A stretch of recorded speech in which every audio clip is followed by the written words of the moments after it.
Let me paint you a picture, and I mean really paint it. Imagine it's a gray, overcast afternoon, the kind where the clouds are low and the world feels a little quieter. You're in your living room, maybe reading a book or watching the game, when you hear a sound that doesn't belong. A loud, aggressive banging on your front door. This isn't the friendly double tap of a neighbor dropping off a package. We're talking a fist-pounding, reverberating racket that makes the whole door frame shake and a picture on the wall go crooked. It's the kind of knock that implies urgency and authority. The kind that makes your stomach clench before you even know why. You get up. Your heart already starting to beat a little faster, and you peer through the peephole. Your breath catches. Standing on your porch are two individuals dressed in stark black tactical-style uniforms. They have on heavy-duty boots, utility belts laden with pouches and gear, and what look like official star-shaped badges pinned to their chests. They're standing with their feet slightly apart, a classic enforcer's stance, exuding an air of grim authority, a calculated, intimidating vibe designed to make you feel small and compliant from the second you open the door. They look like cops. They talk like cops. They carry themselves like they have the full weight of the law behind them. You open the door, just a crack at first, and your heart just about jumps into your throat. One of them, a tall man with a severe haircut and cold, flat eyes, holds up a clipboard as if it's a warrant. He doesn't smile. He doesn't introduce himself in a friendly way. He speaks in a clipped, no-nonsense tone that leaves no room for questions. "We're with HOA enforcement," he says, not asking, telling. His voice is a low growl of command. "We're here for a mandatory firearm safety inspection and to confiscate any unregistered firearms. Per the community's new bylaw, Section 8, Article 4, they demand to come into your home, right then, right now. They expect you to step aside and allow them to rifle through your private property, your closets, your safe, your personal belongings. They're there to seize your property based on the authority of a neighborhood club.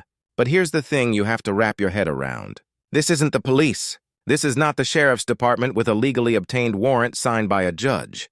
This is your homeowners association, the same people who send you passive-aggressive notes about pulling weeds. Now, while this exact, over-the-top scenario is a dramatization, it's built on a very real and terrifying foundation of HOA overreach that happens every single day across America. And it begs the crucial question, what would you do? Would your hands start to tremble? Would you let them in just to make the confrontation end? Or would you plant your feet, look them dead in the eye, and show them they just made the biggest mistake of their lives by messing with someone who actually knows their rights? It's funny, in a bitter sort of way, how a place you choose for its peace can so easily turn into a battlefield. My wife Sarah and I bought our home in this neighborhood 5 years ago. We'd spent months searching for the perfect spot, and this place had everything we were looking for. The promotional brochure probably called it something like Serenity Estates or Harmony Creek. It was the quintessential suburban dream, manicured lawns that looked like green velvet carpets, quiet, winding streets where kids could ride their bikes without fear, and a genuine community feel. We had great neighbors. On one side was the Hendersons, a retired couple who always had a plate of cookies for us around the holidays. On the other was a young family with kids the same age as the ones we hoped to have someday. We threw barbecues in the summer, the smell of charcoal and sizzling burgers mixing with the scent of freshly cut grass. We felt safe, truly and deeply safe. It was the kind of place where you didn't think twice about leaving your garage door open for an hour while you did yard work. I've always tried to be a good neighbor, the kind of guy people are happy to live next to. I keep my lawn looking sharp. The house is in good repair, and my trash cans are rolled back to the side of the house the second the garbage truck rumbles away down the street. I followed the rules because it was easy and it kept the peace. I'm also a responsible gun owner, and I mean that in the truest sense of the word. I didn't just wake up one day and decide to buy a gun. I grew up around firearms. My grandfather, a World War II veteran, was the one who first taught me how to handle a rifle. He instilled in me a profound sense of respect for the tool, drilling safety protocols into my head until they were as natural as breathing. "This isn't a toy," he'd say, his voice firm but patient. "You treat it with respect. You keep it clean. You store it securely. And you pray you never have to use it for anything but putting holes in paper." My collection isn't huge or exotic, but each piece is legally owned, registered where required by actual law, stored in a heavy-duty safe, and I make it a point to train at the local range at least once a month. To me, they're tools for sport, a challenging and rewarding hobby, and, if the absolute worst ever happened, a means of protecting my family within the walls of my own home. It's a constitutional right I take very seriously, and a responsibility I carry with equal weight. For years, my life here was peaceful. My hobbies were my own business, conducted behind my own closed doors, just like they should be, and of course, hovering over all this suburban bliss, there was the HOA. Like a lot of HOAs, ours had a reputation for being a little intense.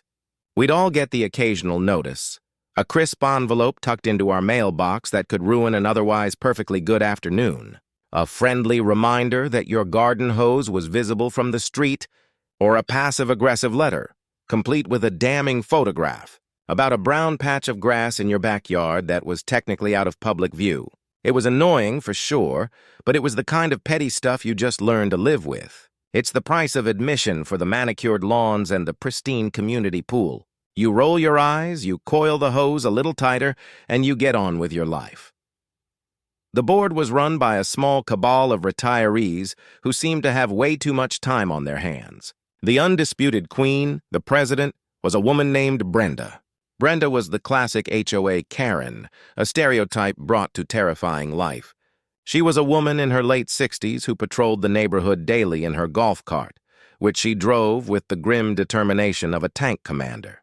With a clipboard on her lap and a pair of binoculars around her neck, she was always hunting for violations, her eyes scanning for rogue lawn gnomes, unapproved mailbox colors, or holiday decorations left up a day too long.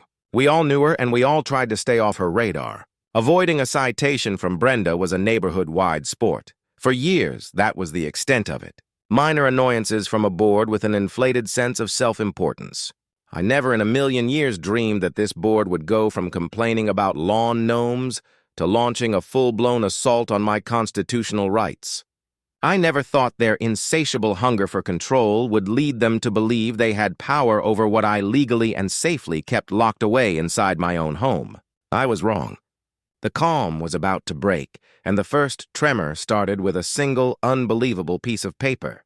It started, like these things often do, not with a bang, but with a letter. It showed up on a Tuesday, wedged between a credit card offer and a coupon for a local pizza place. A crisp white envelope with the HOA logo, a cheesy-looking leaf and swoosh in the corner. I almost tossed it, figuring it was the monthly newsletter with an update on the community pool hours or a reminder about the annual bake sale. But something about it felt different.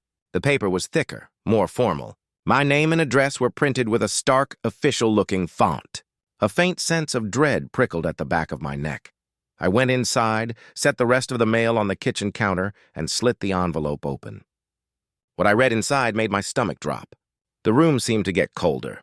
It was titled, in an imposing bold font, "A Notice of New Bylaw Adoption and Enforcement." My eyes scanned the page, and the words just seemed to jump out, each one crazier and more audacious than the last. The board, led by President Brenda, had apparently held a special session and unanimously passed a new Community Safety and Firearm Registration Bylaw. I had to sit down. The bylaw, laid out in dense, pseudo-legalistic language, stated that every homeowner was now required to register all firearms they owned with the HOA. We were to provide a complete list, including makes, models, and serial numbers. The information would be kept in a secure community database, managed by Brenda and the board. But it didn't stop there. It got so much worse.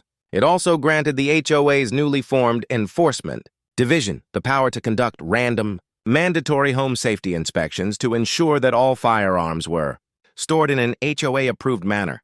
They had even included a list of approved gun safes, naturally the most expensive models on the market. And the final kicker, anyone who failed to register their guns, or who refused an inspection, would be subject to immediate confiscation of their firearms and hit with staggering daily fines, starting at $100 a day until they came into full compliance. I had to read it 3 times, convinced I was misunderstanding something. It couldn't be real. An HOA, a neighborhood club, a non-profit entity whose only power is derived from real estate contracts, was claiming the authority to demand a detailed list of my private property and then force its way into my house to inspect it? This is a power that even the police, the actual government, don't have without a warrant, which itself requires probable cause presented before a neutral judge. My initial disbelief quickly curdled into a cold, hard anger. This wasn't about safety. A list of serial numbers sitting on Brenda's laptop wasn't going to stop a crime. This was about control. It was a breathtaking power trip from a board that had gotten drunk on its own tiny, insignificant bit of authority. Brenda and her crew, after years of ruling their little fiefdom of lawn heights and paint colors, had finally decided to graduate to full-blown tyranny. They had gone way, way too far. I didn't panic. Panic leads to mistakes. I got to work.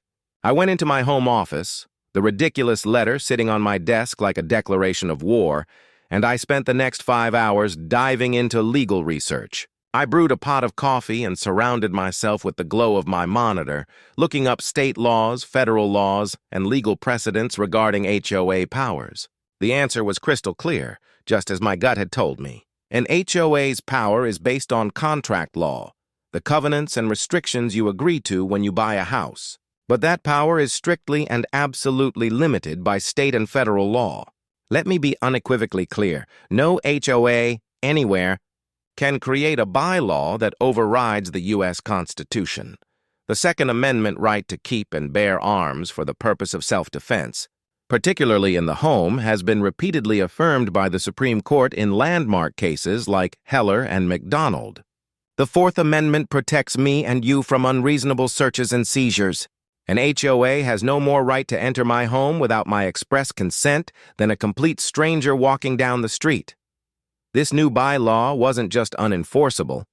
It was flagrantly, laughably illegal. It was a dangerous power fantasy cooked up by a board of would-be tyrants. And they were betting on one crucial thing: that the homeowners in our community would be too scared, too uninformed, or too intimidated to fight back. They thought we'd all just roll over. I leaned back in my chair, the letter on my desk looking less intimidating now and more pathetic. They had made their move. They had declared their intentions. Now it was my turn. This was no longer about a ridiculous, petty rule. This was about defending my home, my family, and my fundamental rights from petty tyrants in golf carts.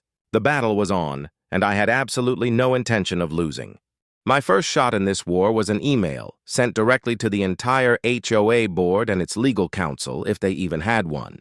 I spent a good hour composing it, making sure the tone was meticulously polite and professional, but also unyieldingly firm. I started by acknowledging their stated desire for community safety, a little bit of sugar to help the medicine go down. Then I methodically dismantled their position.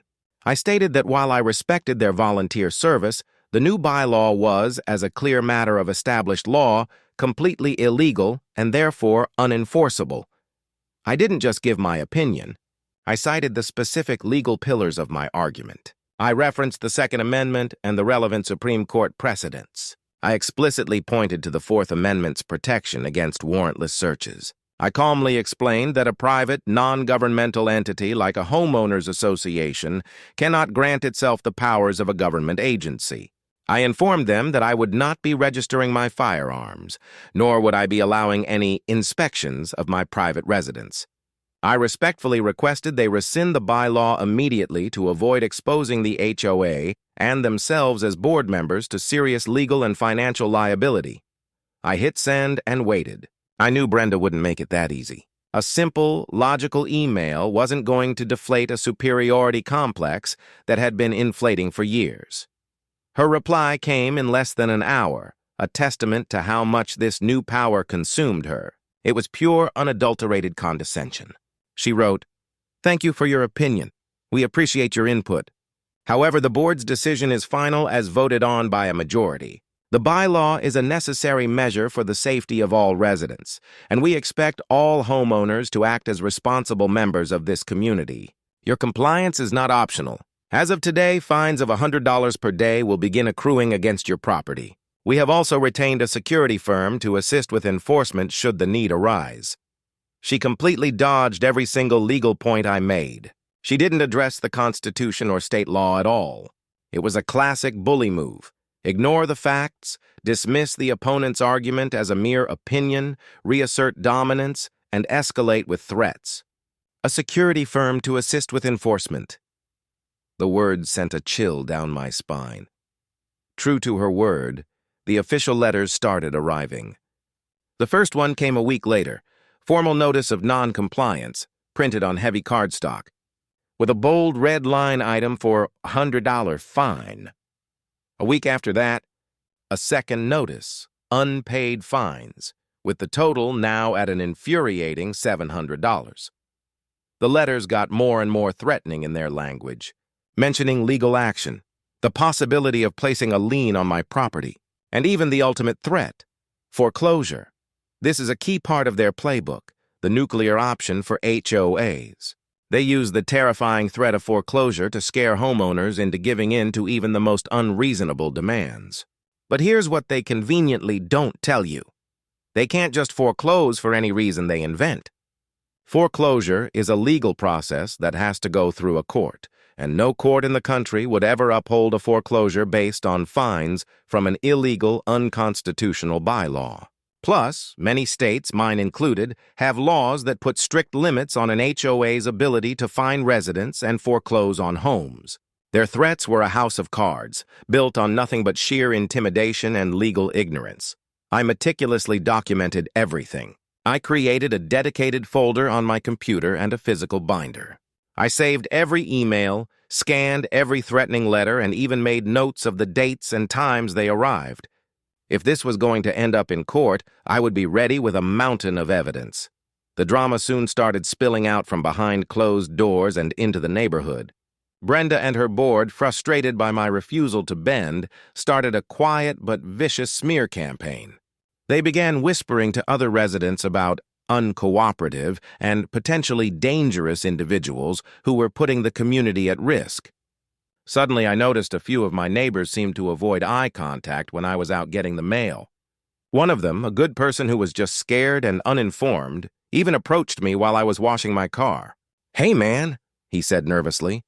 "I heard about the issue with the board. Why are you making so much trouble? Just give them the list. It's not worth the fight, right?" He didn't understand. It was the only fight worth having, but others saw it for what it was. A few brave neighbors privately reached out. One sent me a text, "Thank you for standing up to them." We're all thinking it. Another, a retired lawyer named David who lived 3 streets over, called me.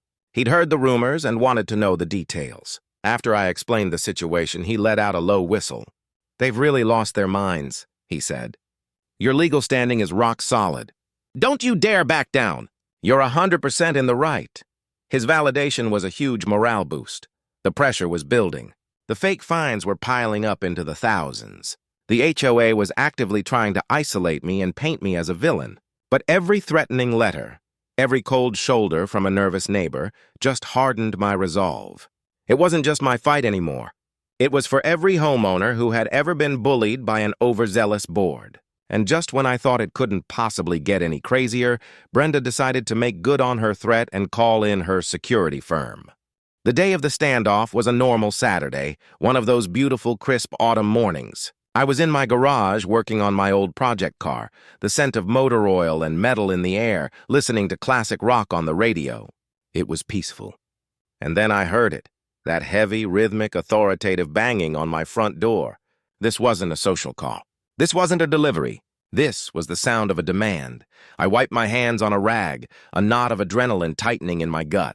I walked through the house to the front door and looked through the peephole. It was them. 2 men, just as the dramatization at the start of this story imagined. Both were dressed in black polo shirts with a cheap-looking embroidered patch on the sleeve that read HOA Enforcement Division. They wore tactical pants, heavy boots, and those belts crammed with pouches.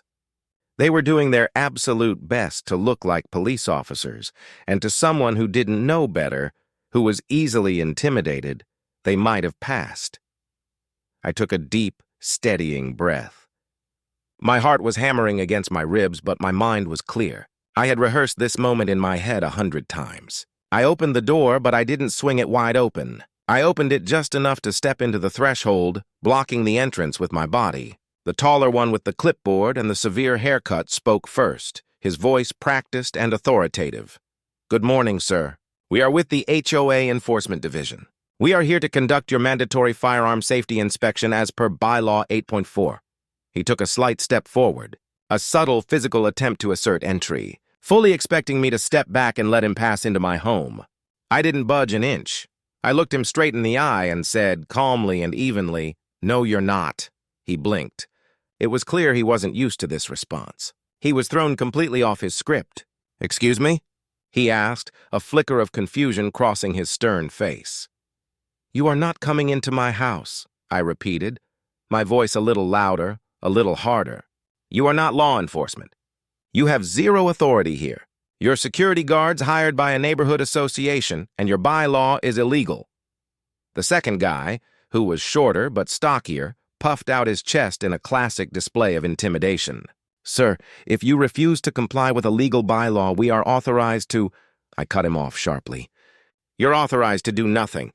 Let me be perfectly clear, for your benefit and for the benefit of my security cameras." I gestured clearly to the small dark dome of the camera mounted above my door.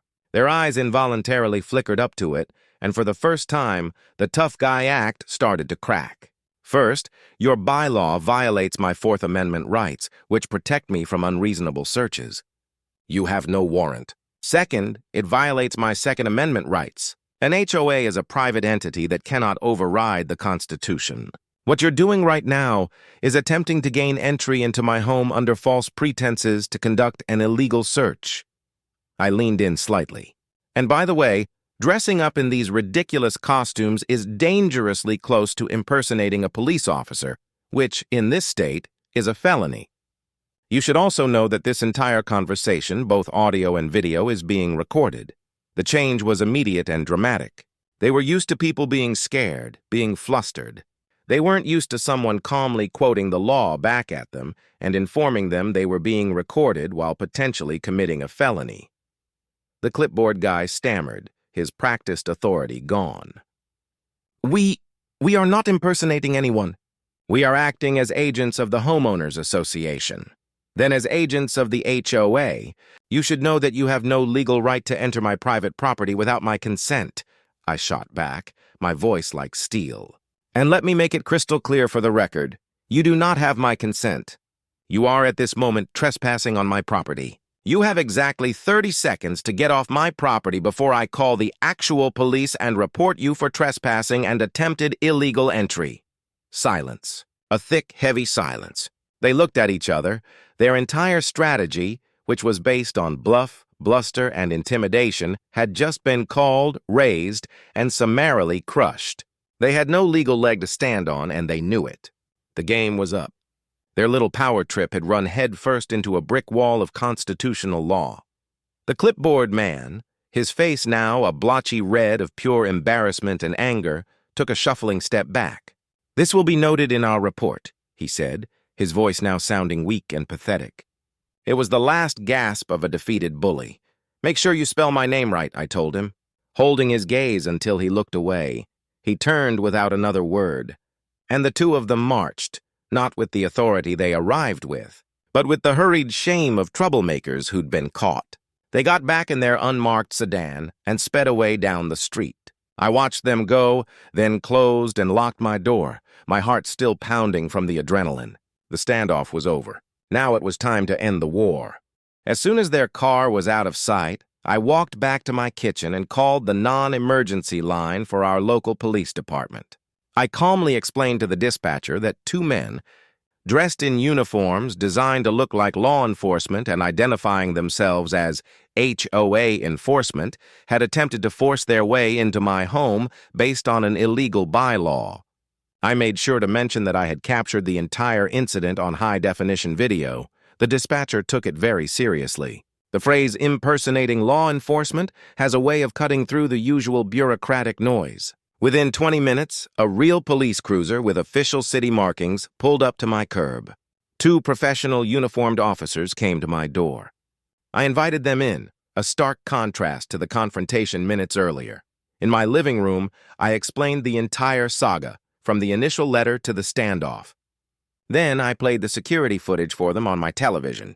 You could see their expressions change as they watched the two wannabe cops try to bully their way into my house. They exchanged a look of disbelief and disgust. They took a copy of the video file along with my formal statement. They also took copies of the original HOA bylaw notice and the stack of threatening letters with the escalating fines. One of the officers, a seasoned veteran, shook his head as he looked at the paperwork. "You did exactly the right thing, sir," he told me. An HOA has absolutely no authority to do any of this. They can't create rules that violate your constitutional rights and then hire people to impersonate officers to enforce them. This is way over the line. The police did their job. They launched an investigation into the so-called security company, which turned out to be a shady, barely licensed operation that specialized in strong-arm tactics for unscrupulous clients. And while it's extremely rare for volunteer HOA board members to face criminal charges for simply passing bad rules, their explicit actions in this case opened a Pandora's box of legal problems. By directing unlicensed individuals to dress up and act like officers and attempt to conduct an illegal entry, the board members themselves, including Brenda, were now exposed to serious civil liability. The news that real police had been to my house and were investigating the HOA's enforcement division spread through the neighborhood like wildfire. An emergency community meeting was called, but this time, the atmosphere was completely different. People weren't afraid to speak anymore. The community center room was packed to overflowing with angry, energized homeowners, many of whom had been cowed into silence before. When Brenda and the rest of the board walked in, they were met with a wall of hostility. Facing a massive potential lawsuit from the community, not to mention the looming threat of civil and even criminal trouble for their actions, they had no cards left to play. One by one, homeowners stood up and shared their own stories of the board's bullying and overreach. The retired lawyer, David, gave a blistering, impromptu speech about the limits of HOA power and the board's flagrant violations of the law. Within a week, faced with universal condemnation and the very real prospect of being sued into oblivion, the entire board resigned in disgrace. Brenda sent out a short, self-pitying email, and then her reign was over. The illegal bylaw was immediately and permanently rescinded by a temporary oversight committee. All the bogus fines that had been levied against me and others were wiped clean. A new board was elected, made up of reasonable people, neighbors I actually respected, who understood that an HOA's job is to maintain property values and manage the pool, not to play dress-up as a mini-government. My victory was complete and total. We had taken our neighborhood back from the grip of petty tyrants. The atmosphere changed almost overnight. The feeling of being watched, of constantly worrying about some minor infraction, was gone. It was replaced by the quiet peace of neighbors just living their lives, free from harassment. My home was my own again, a true sanctuary, free from the threat of illegal intrusion. I had stood my ground armed not with a weapon, but with knowledge of the law and the unshakable belief that my rights were not negotiable. So, after all that drama, what's the real takeaway from all this? It's simple, and it's something I want everyone watching to burn into their memory. Knowledge is power. Power-hungry HOAs and neighborhood tyrants like Brenda thrive on one thing above all else: your fear and your ignorance. They write threatening letters and make illegal demands because they count on you not knowing your rights. They bet that you'll be too scared of fines, liens, or legal threats to push back. They assume you will obey. But here's the secret they don't want you to know. The moment you show them you know the law, their power evaporates. It's an illusion, a house of cards built on bluff and bluster. You are not their subject. You are a member of a non-profit corporation, and more importantly, a citizen of the United States. An HOA is not the government. I'll say it again. An HOA is not the government. Their power comes from a civil contract you sign when you buy your home. And that contract is always, without exception, overruled by county, state, and federal law, and most importantly, by the U.S. Constitution. They cannot legally fine you for violating an illegal rule. They cannot put a lien on your house for refusing an unconstitutional demand. They cannot strip you of your fundamental rights to privacy, property, and self-defense. So my advice to anyone living under an HOA is this. Read your documents. Yes, but more importantly, know your rights as a citizen. Take an hour and look up your state's laws regarding homeowner associations. Understand that your constitutional rights to privacy in your home, Fourth Amendment, free speech, First Amendment, and yes, to keep and bear arms, Second Amendment, cannot be signed away in an HOA agreement. If you find yourself in a fight, document everything. Keep every letter and email. Create a timeline. Stand your ground. Be firm. Be polite. And never, ever let a bully in a golf cart make you feel like a guest in your own home. This was my war with my HOA, but I know for a fact that I'm not alone. The stories are out there, from the absurdly petty to the downright scary. That's why I want to hear from you. Have you ever had a run-in with an out-of-control HOA? What happened? How did you handle it? Share your story in the comments below. Let's create a community of empowered homeowners, a place where we can trade information, share strategies, and show these HOA tyrants across the country that we know our rights and we will not back down. My front door is quiet now. The mail has nothing more threatening than a pizza coupon or a sale flyer. The peace I thought I had when I first moved into this neighborhood, the suburban dream I bought into, is finally real. But I know now that it wasn't just given to me. It was earned. It was fought for in late-night research sessions, through a barrage of threatening letters and in a tense, heart-pounding standoff on my own doorstep. The fight against tyranny doesn't always happen on some grand, historic battlefield with statues raised to the victors. Sometimes it happens in a quiet suburban neighborhood over a piece of paper. Sometimes it's a fight for the simple, sacred right to be left alone in your own home, secure in your property and your liberty. Never surrender those rights. Never trade them for a false sense of peace. Defend them, because if you don't, who will?